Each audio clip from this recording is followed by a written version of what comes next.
முக்கிய செய்திகள். 21ஆம் தேதி தொடங்குகிறது நாடாளுமன்ற மழைக்கால கூட்டத்தொடர். பெஹல்காம் தாக்குதல், டிரம்பின் அறிவிப்புகள் குறித்து புயலை கிளப்ப எதிர்க்கட்சிகள் திட்டம். தேர்தல் ஆணையத்தின் நடவடிக்கையால் 2 கோடி வாக்காளர்களுக்கு பாதிப்பு. வாக்குரிமையை பறிக்கும் செயல் என இந்தியா கூட்டணி தலைவர்கள் கண்டனம். உரத்தட்டுப்பாட்டால் விவசாயிகள் பாதிக்கப்பட்டிருப்பதாக புகார். மத்திய அரசு அலட்சியமாக இருப்பதாக ராகுல் காந்தி குற்றச்சாட்டு. தமிழக மீனவர்கள் கைது செய்யப்படுவது தொடரும் என எச்சரிக்கை. இலங்கை அமைச்சரின் பேச்சால் குடும்பத்தினர் அதிர்ச்சி.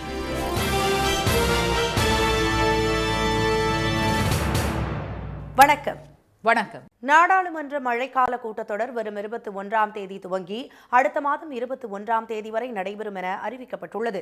காஷ்மீரின் பெஹல்காமில் சுற்றுலா பயணிகள் மீது தீவிரவாதிகள் நடத்திய கொடூர தாக்குதலில் 26 பேர் கொல்லப்பட்டனர். இதற்கு பதிலடியாக பாகிஸ்தானில் உள்ள தீவிரவாதிகளின் பதுங்குமிடங்கள் மீது ஆபரேஷன் சிந்தூர் என்ற பெயரில் இந்தியா நடத்திய தாக்குதலில் பயங்கரவாத முகாம்கள் அழிக்கப்பட்டன. பாகிஸ்தான் நடத்திய தாக்குதல்களை இந்திய படைகள் முறியடித்த நிலையில் இது தொடர்பாக நாடாளுமன்ற சிறப்பு கூட்டத்தை கூட்டுமாறு எதிர்க்கட்சிகள் விடுத்த அழைப்பை மத்திய அரசு ஏற்கவில்லை. இதேபோல இந்தியா பாகிஸ்தான் இடையேயான சண்டையை வரி விதிப்பை காரணம் காட்டி தாம் நிறுத்திவிட்டதாக அமெரிக்க அதிபர் டிரம்ப் தொடர்ந்து கூறி வருகிறார். இதற்கு கண்டனம் தெரிவித்த எதிர்க்கட்சிகள் இந்த விவகாரத்தில் நாட்டு மக்கள் உண்மையை அறிந்து கொள்ளும் வகையில் நாடாளுமன்ற சிறப்பு கூட்டத்தொடரை கூட்டுமாறு மத்திய அரசுக்கு நெருக்கடி கொடுத்தன. இந்நிலையில் நாடாளுமன்ற மழைக்கால கூட்டத்தொடர் இந்த மாதம் 21ஆம் தேதி தொடங்கி அடுத்த மாதம் 21ஆம் தேதி வரை நடைபெறும் என நாடாளுமன்ற விவகாரத்துறை அமைச்சர் திரு கிரண் ரிஜிஜு தெரிவித்துள்ளார்.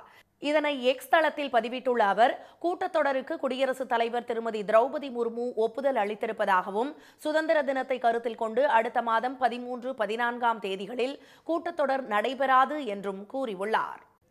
பீகாரில் வாக்காளர் பட்டியலை தேர்தல் ஆணையம் திருத்தம் செய்வதால் 2 கோடி வாக்காளர்கள் பாதிக்கப்படுவார்கள் என்று இந்தியா கூட்டணி தலைவர்கள் எச்சரித்துள்ளனர்.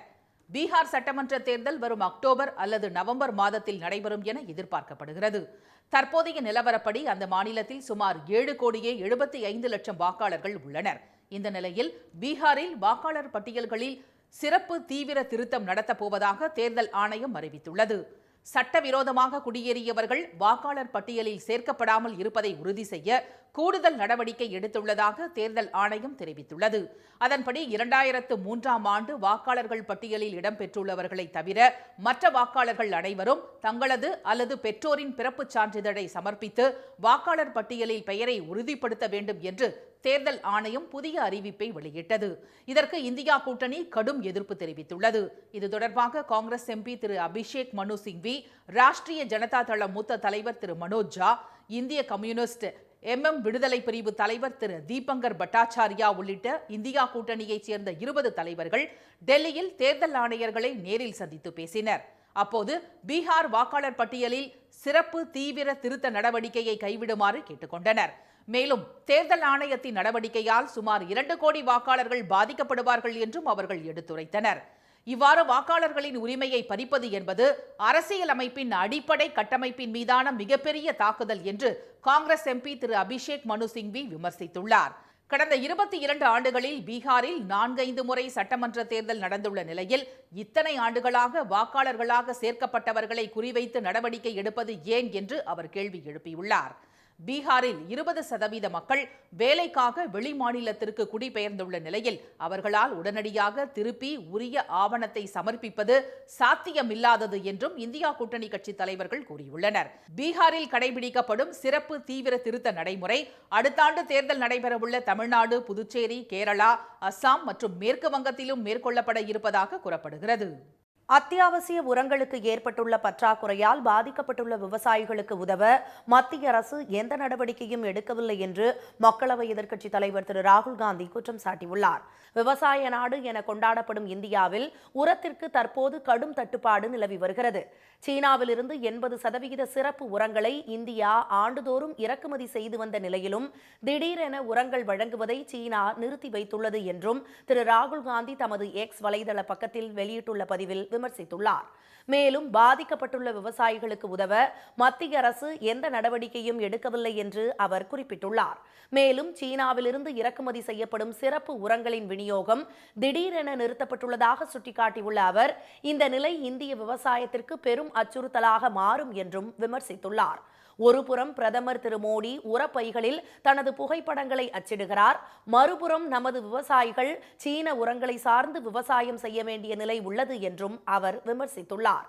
இந்தியா 80% உரத்தை சீனாவிலிருந்து இறக்குமதி செய்யும் சூழலில் இந்த விநியோகம் எந்த நேரத்திலும் நிறுத்தப்படலாம் என்பதை முன்பே அறிந்திருந்தும் உள்நாட்டு உற்பத்தியை மேம்படுத்த எந்த ஒரு திட்டங்களையும் கொள்கைகளையும் மத்திய பாஜக அரசு வகுக்கவில்லை என்றும் திரு ராகுல் காந்தி குற்றம் சாட்டியுள்ளார்.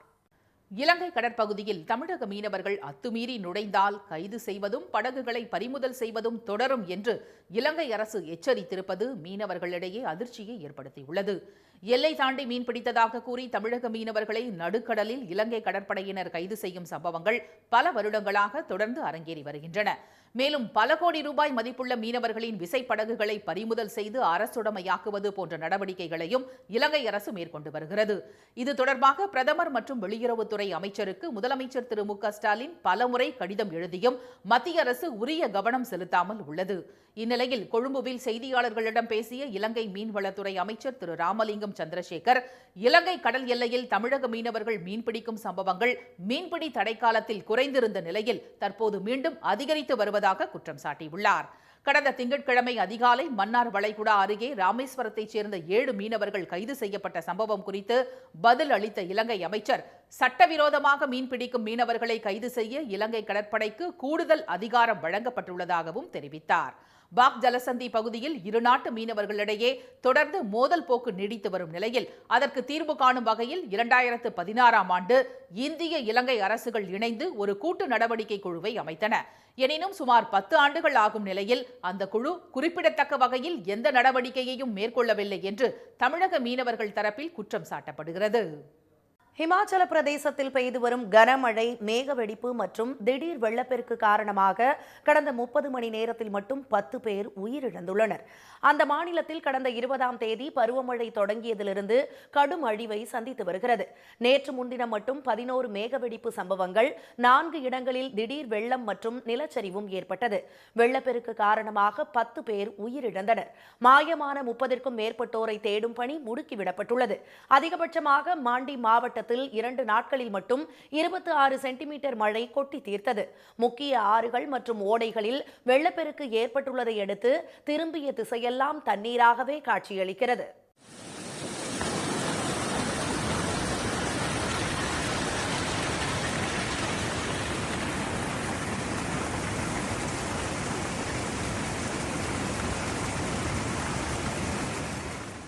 மண்டியில் பல்வேறு இடங்களில் மின்சாரம் கடுமையாக பாதிக்கப்பட்டுள்ளதோடு 994 மின் மாற்றிகள் துண்டிக்கப்பட்டுள்ளன. மண்டி, குல்லு, ஹமீர்பூர் மற்றும் சம்பாவிலிருந்து 500க்கும் மேற்பட்டோர் மீட்கப்பட்டனர். ஆங்காங்கே மண் சரிவுகள் ஏற்பட்டதால் மாநிலம் முழுவதும் 406 சாலைகள் மூடப்பட்டுள்ளன.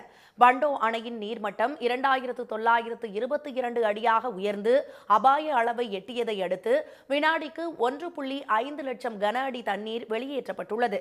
ஹமீர்பூரில் உள்ள பியாஸ் நதியில் வெள்ளப்பெருக்கு ஏற்பட்டதால் பல்லா கிராமத்திலிருந்து 30 தொழிலாளர்கள் உட்பட 51 பேர் மீட்கப்பட்டனர்.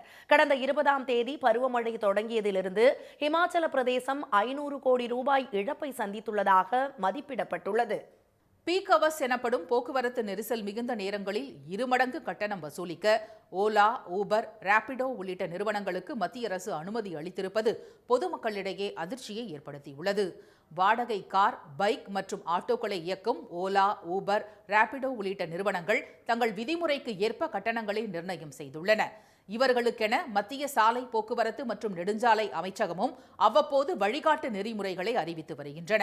இந்நிலையில் இந்த 2025ஆம் ஆண்டுக்கான மோட்டார் வாகன ஒருங்கிணைப்பு வழிகாட்டு நெறிமுறைகளை மத்திய அரசு அறிவித்துள்ளது. அதன்படி ஓலா, ஊபர் உள்ளிட்ட வாடகை வாகன ஒருங்கிணைப்பாளர்கள் பீக் அவர்ஸ் எனப்படும் அதிக பயன்பாட்டு நேரங்களில் அடிப்படை கட்டணத்தை விட 2 மடங்கு வரை கூடுதல் கட்டணம் வசூலிக்கலாம். முன்னதாக இது 1.5 மடங்காக இருந்த நிலையில் தற்போது 2 மடங்காக உயர்த்திக் கொள்ள அனுமதி தரப்பட்டுள்ளது. அதேபோல் அதிக பயன்பாடு இல்லாத நேரங்களில் குறைந்தபட்சமாக அடிப்படை கட்டணத்திலிருந்து 50% கட்டணம் வசூலிக்கலாம். மாநில அரசுகள் அந்தந்த வாகன வகைகளுக்கு அறிவித்துள்ள கட்டணமே அடிப்படை கட்டணமாக கருதப்படும். சரியான காரணம் இல்லாமல் ஒரு பயணத்தை அதன் ஓட்டுநர் ரத்து செய்தால் அவருக்கு 100 ரூபாய் மிகாமல் 10% வரை அபராதம் விதிக்கப்படும். இந்த அபராத தொகையை ஓட்டுநர் மற்றும் ஒருங்கிணைப்பு நிறுவனம் ஏற்க வேண்டும். சவாரியை ரத்து செய்யும் பயணியருக்கும் அபராதம் உண்டு.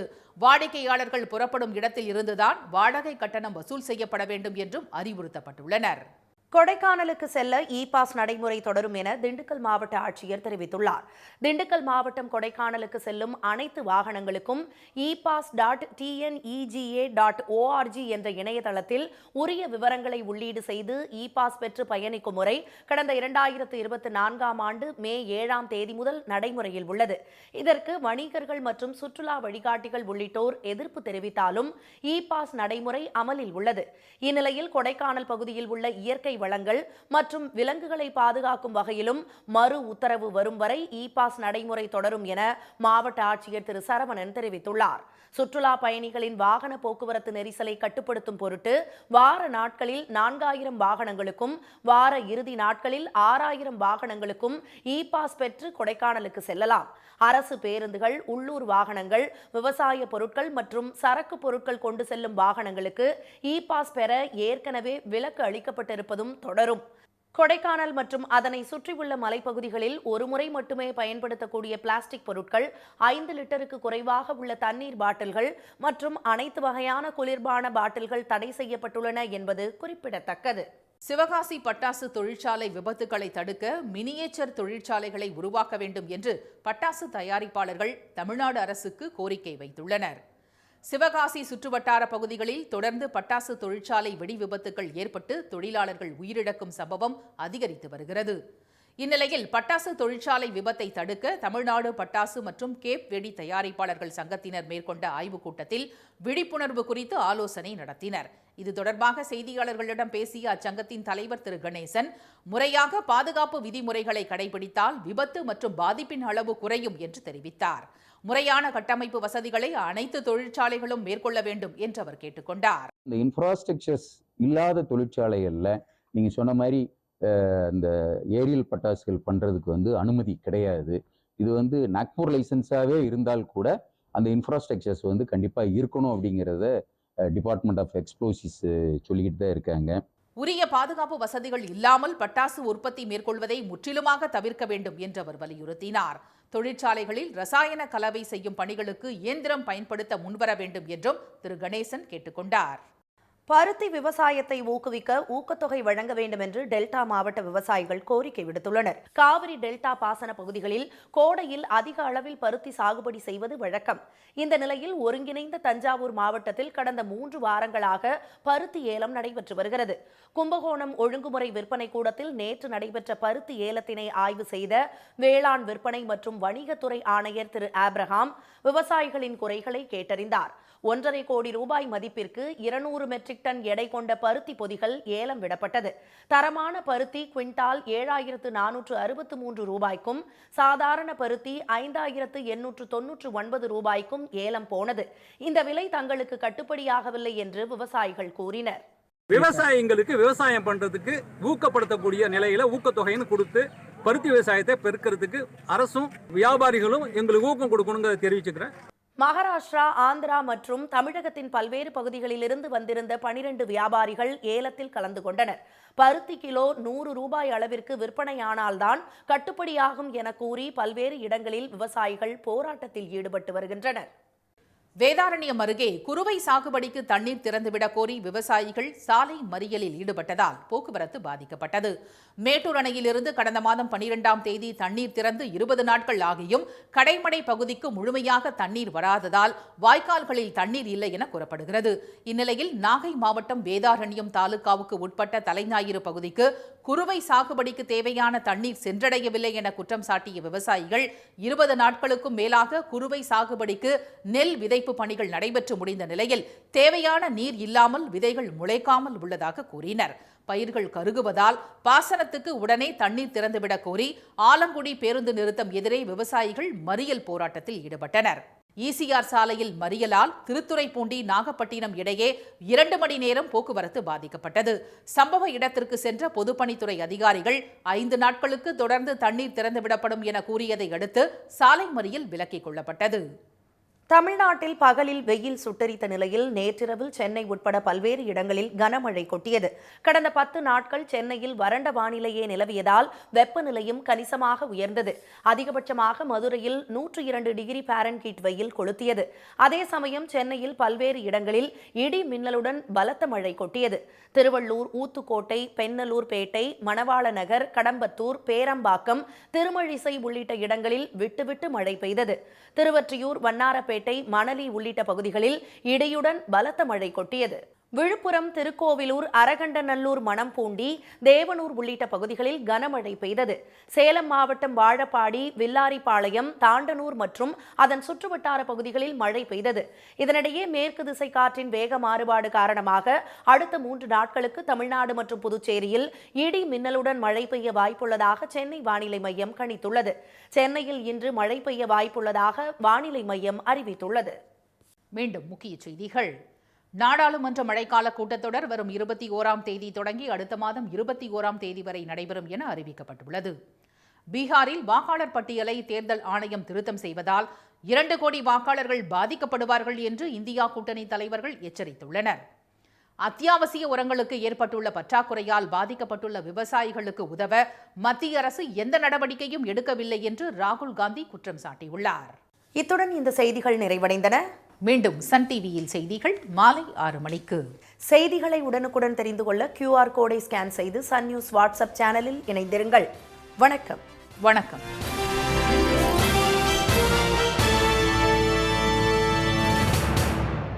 உடனுக்குடன் செய்திகளை தெரிந்து கொள்ள சன் நியூஸ் பெல் ஐகானை கிளிக் பண்ணுங்க.